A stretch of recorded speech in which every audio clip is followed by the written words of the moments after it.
Hello everyone, welcome back to my YouTube channel as rocket.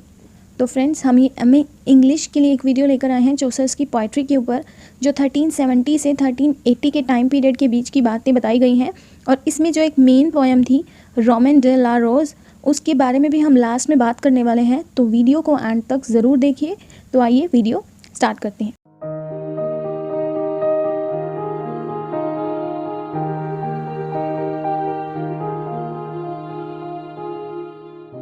सबसे पहले during this period, यानी कि ये जो पीरियड है 1370 टू 80 का, इसमें फ्रेंच के इन्फ्लुएंस से डोमिनेटेड था। ये पूरा टाइम मतलब फ्रेंच जो था वो डोमिनेट कर रहा था।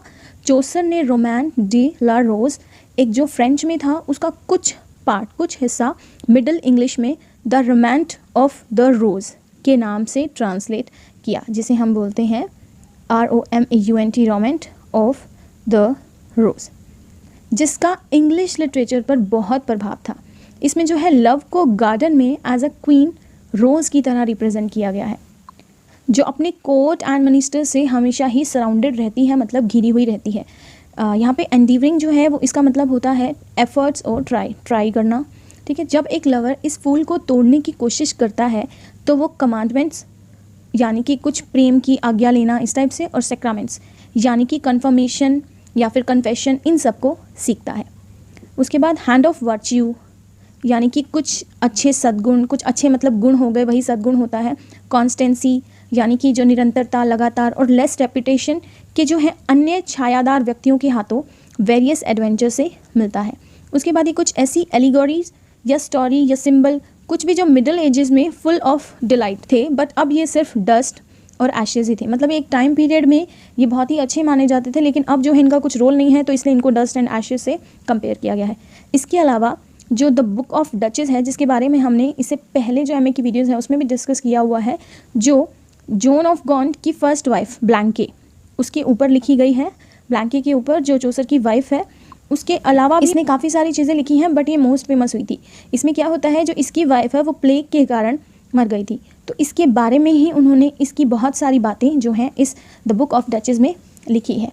और काफ़ी जो अन्य पोएम या माइनर सी जो पोएम इन्होंने लिखी थी, उसमें थी complaint into pity, to Rosemounde, truth, ballad of good counsel, ये सब भी उन्होंने ही लिखी है। उसके बाद जो बुक ऑफ डचेस थी, या फिर जो डेथ ऑफ ब्लैंके जिसे बोलते हैं, यहाँ न केवल मैकॉल्ट और फ्रॉइसनर के इंडिविजुअल पैसेज को बारीकी से इमिटेट किया गया है, देखिए यहाँ पे दिया हुआ है, imitated from Eckhart and Froissart, बल्कि ड्रीम, द मी मॉर्निंग और द होल मशीनरी जो भी पोएम की है वो कंटेम्प्रेरी फ्रेंच कन्वेंशनल से ली गई है, यानी कि समकालीन फ्रांस सम्मेलन से। लेकिन इस स्टेज पर भी चौसर जो है अपने right to borrow by the skill को प्रूव कर सकता है, जिसके साथ वह अपने मटीरियल्स को, अपने उद्देश्य की जो है वो पूर्ति करता है, मतलब उसको कंप्लीट करता है। और सम ऑफ लाइन्स जो उसने द डेथ ऑफ ब्लैंके या द बुक ऑफ डचेस में लिखी है, वो मोस्ट टेंडर यानी कि मोस्ट मतलब बहुत ही कोमल और चार्मिंग हैं।